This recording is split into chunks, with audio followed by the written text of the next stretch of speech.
Once again, mighty is our God, and He rules over everything. Wow. I said we have a mighty God who is all-powerful, who can do all things, and all things means all things. That is why it is good to know Him and the power of His might. Once again, we have Mrs. Deborah C. Owen. She's still here with us, so just do me a big favor. Call your enemies. This is the very time you have to show kindness to your enemies. Call them, call all your neighbors and your friends, your loved ones to tune in, because we are going to continue on the topic. You can raise great kids. Don't miss it. So call your friends right now and let's listen to these powerful tools that God has placed in His handmaiden to share with us. Thank you so much for tuning in. Thank you, Deborah C. Owen, that you are still with us here. Rose, it's wonderful to be here with you. It's such a blessing for me too. Thank you. Me too. I am blessed to have you in my soul because I'm learning more from you. Wonderful. So God bless you so much for coming. Could you please tell us more about you so that people can get to your website and get to know you? Sure, yes, sure. So my website is youcanraisegreatkids.com. Yes. And you can go find me there, and if you sign up, you can get onto my weekly email list. And I know that doesn't sound very sexy, but I send great tips once or twice a week for parenting ideas and things to think about and ways to connect with your kids. Yes. And my background, since some of our viewers may not have been here last time. Yes. So my husband and I, we've been married for 27 years. Yes. We have 3 children who are 19, 22, and 25. Yes. The oldest is in the Navy. He's a submarine officer. Wow. And our daughter just graduated from college, but she's continuing on to school. She's getting a degree in nursing now, a second bachelor's in nursing. Yes. And our youngest actually goes to school here in New York. I live in Massachusetts. Wow. Our youngest goes to school here at NYU, and he is a composition and film major so that he can write film scores and pop songs. Wow, my God, what a blessing family. Thank you so much. Yes, yes. You are building a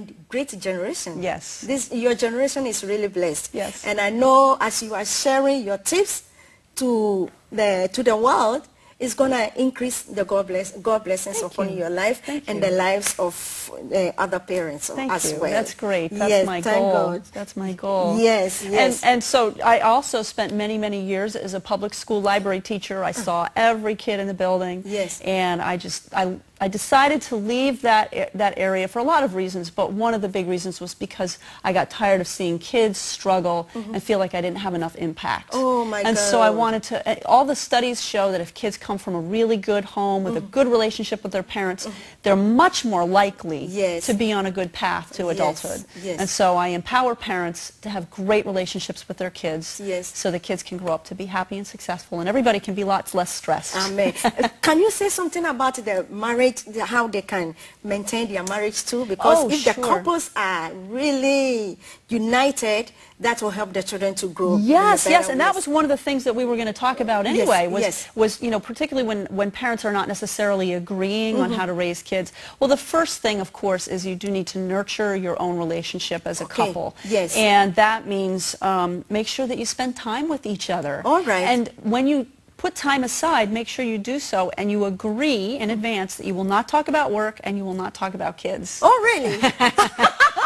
So what else can you talk about? Yeah. You know, when you first met your husband or your wife, you didn't have work and kids that you talked about all the, well, maybe work, but certainly no kids. Yes. And so what did you talk about? You talk about movies, you talk about vacations, you talk about neighbors, you talk about books, you know, what is it you talked about then? Bring that back into your relationship now. Oh, okay. So make sure you have... It puts you into your first love. Yes. Yeah, the first time you love your... Yes, absolutely. Okay, absolutely. okay. It's really important to nurture that relationship. Okay. And a key part of that, too, is nurturing yourself. Making sure you get enough sleep, making sure you eat properly, get some exercise, and do something that you love. As much as possible. I have a friend who told, on our podcast, Mighty Married Moms, she told us that every day you should take something small that you love to do and do it for yourself. Maybe it's sitting down and having a cup of tea for 15 minutes. Maybe it's reading the newspaper for 20 minutes. Maybe it's taking a walk around the block. But something that you know, in fact, make a list of things you love to do to nurture yourself. Small things. Small things. And then make sure you do at least one every single day. Wow. And if you nurture yourself, then you have so much more to give to your husband or your wife and to your kids. Yes. So that's all really important stuff. Oh, all right. Thank you so much. So now, let's come back to the list. Sure. What is the best tip to raise great kids? My number one tip for being a parent. I found it in the website. Number one tip. Number one tip is to spend time with your kids. Okay. And that means each child every single day alone. And I know that is challenging because many parents have 2 jobs. Yes. Many women are single moms and some dads too. Yes. And it's really, really hard when you're a single parent to find alone time with each of your children. Now, it doesn't have to be long. It can be as little as 10 minutes. Oh, okay. But every single day. Maybe you can swap kids with a neighbor. You know, if you live in an apartment and the neighbor across the way has a couple of kids, you know, maybe you can just do a round robin. Okay, I'll take 10 minutes with Johnny, you take 10 minutes with Samantha, and then, you swap and do it that way if you're a single parent or if your husband or your wife is traveling or something. Okay. But there are a couple of keys about this that are important. First of all, do what your child wants to do. Okay, so if he doesn't want, what do you do? What your child, if they want to play video games, have them teach you to play video games. Oh, really? Really. Let them choose. Now, I wouldn't do video games every single day. Yes. I would say, okay, 3 times a week we can do video games. The other 3 or 4 days we've got to do something else. Okay. You know, but generally speaking, do whatever your child wants. And there's no judging what they say. All right. And there's no kind of interrogating and, digging in, so there's no judging and no giving advice. And that's so hard. And that's a good tip for your husband or your wife, too. All right. Don't judge. Don't give advice. And so for 10, unless they ask. Okay, unless they ask, okay. But, if somebody comes in, whether it's your kid or your spouse, and they come in and they say, oh, I've had the worst day, or how about this? This happens with kids all the time. You finally get your kid to open up to you, right? Yes. And then the kid says, well, I didn't like what my math teacher said today, and I was really, I did such and such. Okay. And what's the mother's normal reaction? To say, why did you do that? You shouldn't have done that, right? Yes. What we're doing is we're judging and we're giving advice. And the kid's never going to tell us anything again. Okay. If you want your kid to so let's say the kid comes in and says, oh, the math teacher was so mean today, and I didn't hand in my homework, and I didn't feel like it. I was just so angry at him. Empathy, remember we talked about this last time? Yes. Oh, wow, that must have been really frustrating for you to have a teacher that you feel didn't hear you very well. And so that made you feel like you needed to do such and such. What made you, what was going on in your head when you were, and don't say, what was going on in your head? You say, yes. What was going on in your head when you were thinking about doing it that way? Okay. So, these are the ways that we talk to kids so that they don't want to, put up this wall between us. Yeah, okay. If we want them to talk to us, we have to make it safe for them to talk to us. Oh. And actually the same thing goes for husbands and wives. Yes. If your husband comes in, late, and you don't say, what are you doing home late again? I've been pulling my hair out. I've been doing all of the work, and you're just goofing off and coming in late. How often have we all said, I've said that. Yes. But the best thing is to say, oh, honey, I'm so glad you're home. Yeah. I've had a rough day. How was your day? Okay. And how can we help each other? Okay. And wow, that must have been really hard for you to deal with a boss who said that to you. So here's some great marriage tips too. Okay, all right. It's always make the conversation between the couples. Yes. Yeah, there will be no judging. No judging and no giving advice unless they ask. Unless they ask. Even your children as well. Really? Yes. Yes. Wow. Yeah. Like the way you can brainstorm with your child. You say, wow, that sounds like it didn't go very well for you. Yes. What do you think you might have done differently? Or what do you think you might do next time? That's probably an even better question. Okay, yes. Next time a kid says something like that to you, instead of hauling out and punching them, what might you do next time? Okay. Let's brainstorm ideas. And you sit down with a piece of paper and a pen, and you have you and your kid brainstorm ideas. Yes. What can they do next time? Okay. And then rehearse it. Because if they haven't rehearsed it, then they aren't prepared, really. I mean, they've thought about it, but they haven't really done it. So do some role playing. This works better with younger kids, but there's certain things you can do with even teenagers. Like If you don't want your teenager to make a poor choice about going to a party that's unsupervised, role play with your teenager. Okay, say, what are some things that you can say? All right, I know you're going to this party on Friday night. There's supposed to be a parent there. Okay. What are you going to do if there isn't a parent there? Let's brainstorm some ideas. Okay. Help me so that I feel safe. So it's about I, remember? I, not you. Yes. So that I feel safe having you go to this party. How can we make sure that you have some ways to handle it if it turns out that there isn't an adult at the party? Okay. But let's brainstorm and let's role play. Okay. Yeah. So in this case, the child may know how he's going to handle himself. Right. So he doesn't have to think of it on the spur of the moment. He's prepared. All right. Yeah. Great.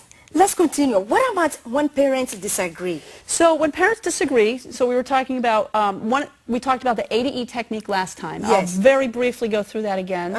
So the A is to be aware of how you're feeling, how the other person is feeling. Yes. B is to breathe. And in this case, the mantra could be something like, my husband is having a problem, I love him dearly, and I am calm. The same goes the same Same way. kind of thing. So that as you breathe in, hold, and then release. And that's the mantra. And do that 3 times. Okay. And your hormones will calm down and everything will be much better. All right. And then the C is to connect with connect calmly and just say, yeah, I hear that. And then we go into D and E, which is discuss with empathy. I hear that. Must be frustrating for you. Okay. Okay. So now what happens often is a kid will blow up and the parents are disagreeing about the best way to handle it. One parent might be the good cop, one might be the bad cop. What's really best is if you look at each other and you say, you know what, we need to go discuss this in the other room. Sammy, you stay here, we'll be back in a little while. Right. Never discuss your child in front of your child. Okay. Because then he or she is going to pit you against each other. And they begin to learn who they can go to for this, and they know, you know. So it's always best to have a united front. I mean, recognize that people have different opinions, and you can be honest with an older child about that. But generally speaking, you want to be a united front. Okay. And so you go into the other room and you find at least one thing that you can agree on. One thing. And usually that's the goal. From your child, you can agree. Yeah, about your child. Okay. So so Johnny came in at 1 in the morning. It was way past his curfew. What's one thing we can agree on in terms of how we're going to handle this situation? Okay. Okay. The one thing we can agree on, let's say, is, well, he needs to learn that 1 o'clock is, well, in Massachusetts, I don't know about New York, in Massachusetts it's actually after curfew. Kids can't drive after 11:30. Wow. So that's against the law. So what's the one thing? All right, so he needs to learn that he can't come in at 1:30. That's the one thing we agree on. All right. All right, so let's brainstorm. How can we help him solve this problem? Okay. You know, and so that's, find one thing to agree on. Okay. And then listen to each other, and again, don't judge what the other says. Okay. And don't say, you're always the one doing such and such. That's not it. You know, it's that you thing again. Instead say, I feel like you don't hear me when you say such and such. It's, again, it's the I statements instead of the pointing the finger. Wow. All right. A couple of great homework tips. What about that one too? Okay, homework tips. So a consistent routine is important. Kids need to know what to expect. That's really important for them.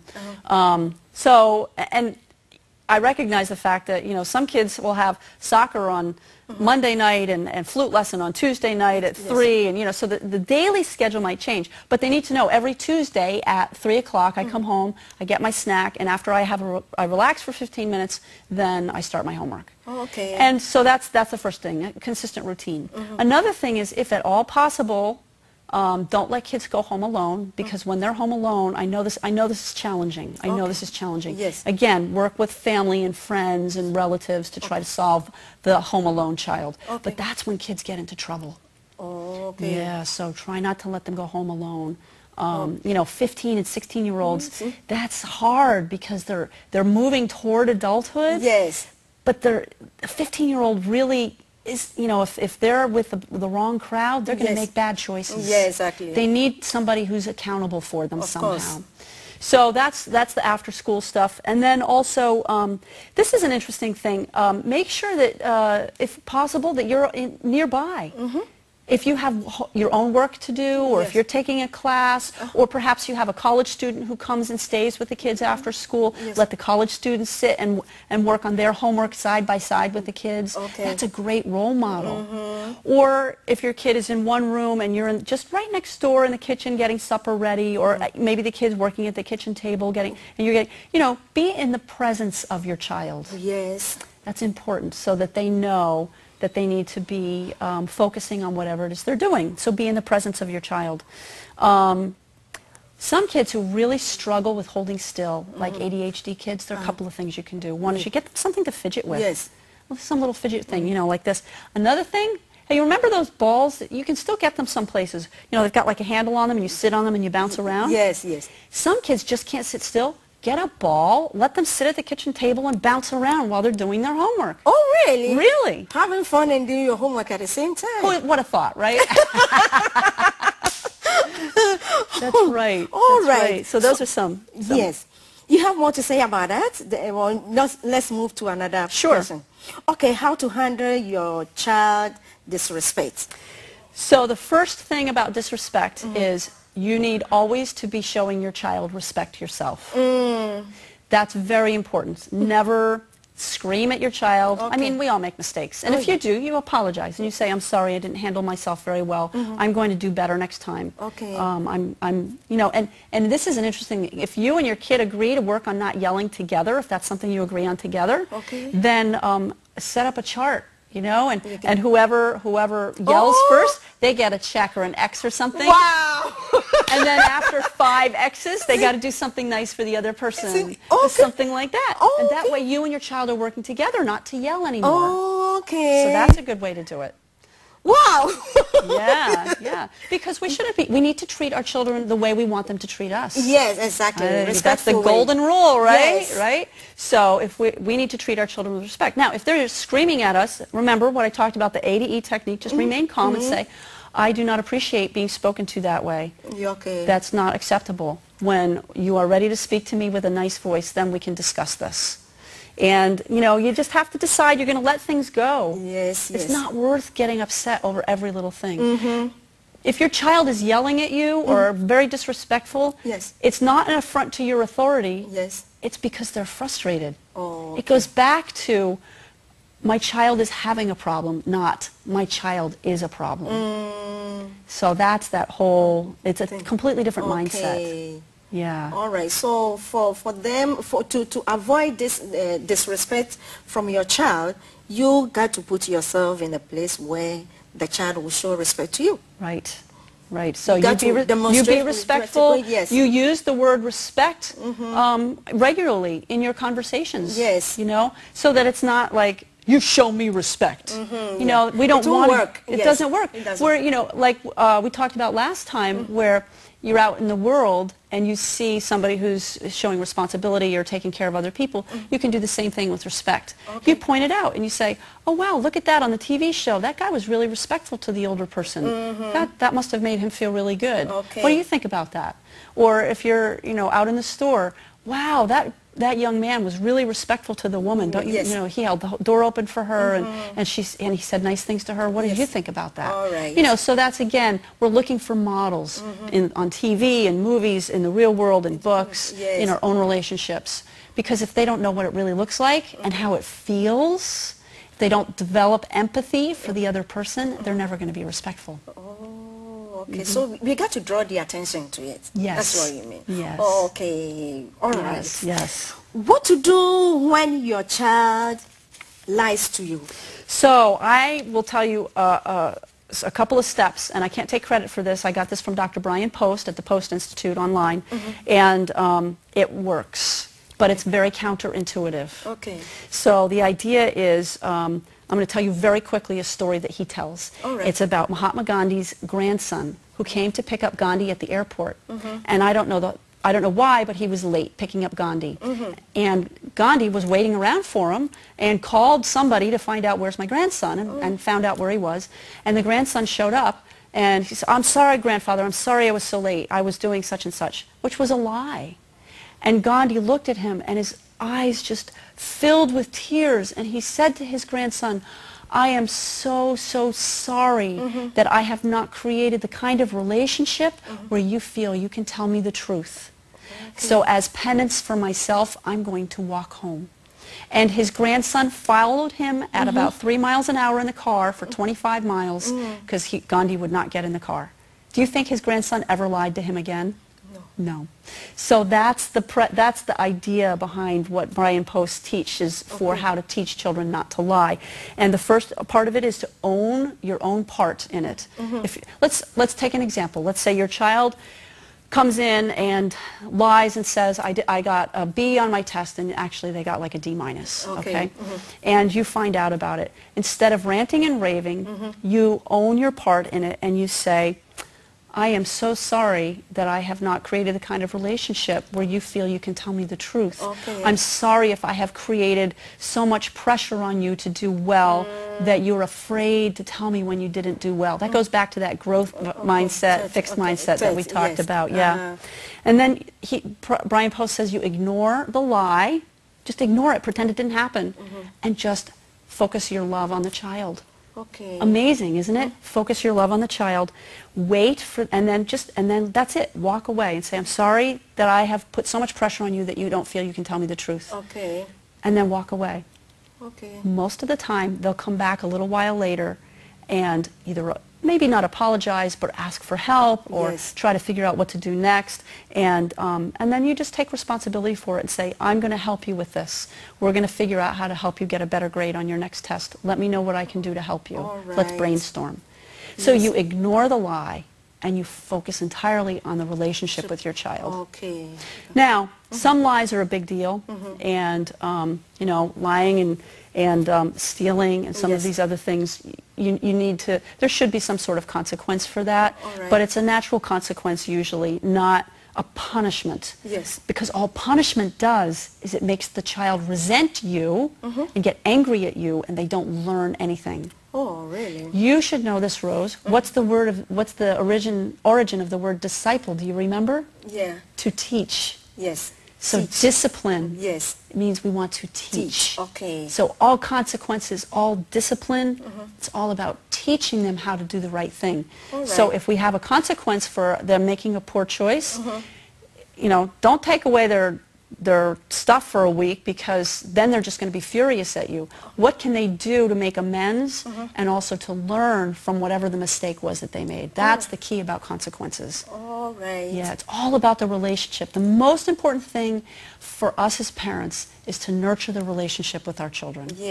And our spouse as well. Absolutely. Absolutely. Well, that's actually first. That's actually first. But if we're talking about with our kids, you know, when it comes to dealing with your child, the relationship is the most important thing, not the behavior. Tell me something. So what is the best way to punish our children? We don't punish. That's the whole thing. It's all about consequences. And there are natural consequences, like if they don't do their homework, they fail. If they don't get themselves out of bed on time, they end up going to Saturday school, you know, if they're late. So those are natural consequences. We don't have to do a thing for those. For logical consequences, something that makes sense, it's most effective if the child knows in advance what the consequence is going to be. Okay, so here I am from Massachusetts, and the Patriots and Tom Brady, I don't know if you follow football at all, but part of the whole thing was he wasn't told in advance, and I'm not making a judgment on this one way or the other, I'm just bringing it as an example. Here I am in New York, I shouldn't be talking about this, right? But the whole point was he got off because he didn't know in advance what the consequence was going to be. That's part of what was going on. The same thing with our kids. They need to know in advance what the consequence is going to be, and they need to kind of buy into it. Like, you can say, all right, so you want to go out to the party on Friday night. We need to get up early on Saturday. I need you home by 11 o'clock on Friday. What will be the consequence if you don't come home by 11 o'clock on Friday? Let's figure this out so you know in advance. So that's, now I got you. So that he may know that there is something, there's a condition. He has to do something before he will face that consequences. So if, you know, if he comes in at 11:20 and he misses, he knows that, okay, I didn't come in on time, so I don't get the car keys for the next 2 days. I agreed to that before I went out to the party.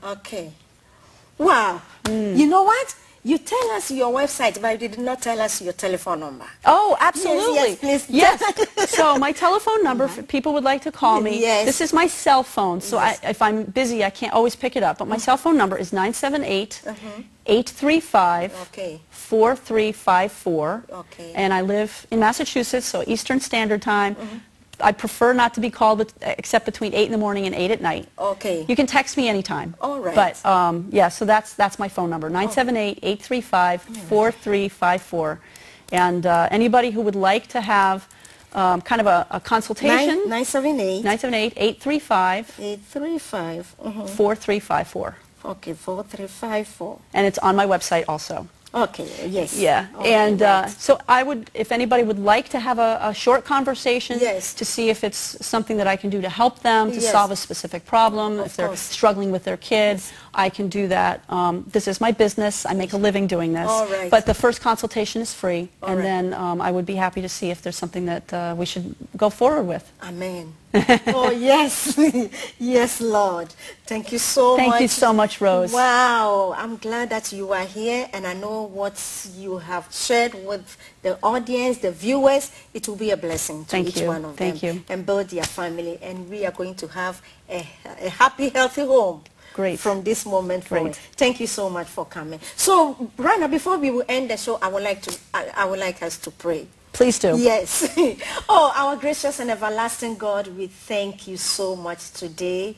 We appreciate you so much for what you have done for us and for all your children, using your handmaiden in a very great way, or very special way, Lord, to bring forth your word to impact the lives of families in these last days, so that the children, our children, will grow in all thy knowledge of thy truth and become the people you want them to be. Continue to bless your handmaiden and her family, and let them grow from your glory to glory to glory to glory, so that their life will be continually blessing to the world. In Jesus' name that we pray with thanksgiving. Amen. Amen. Amen. Thank you so much, families, and I know we are richly blessed to have Deborah C. Owen in our homes tonight to share such a powerful resources. And I can say that this is really an insight from the very throne from God unto us to build our family. So thank you so much for watching. Familias, como siempre, estamos hablando, usted puede levantar grandes niños, no importa cómo sea, con ayuda de Dios, sí puedes. Entonces no te lo pierdas, porque hay mucho más. Gracias que verme, y siempre estamos con ustedes en sus casas. Llama a la señora Deborah C. Owen si necesita alguna ayuda. Dios te bendiga. Chao.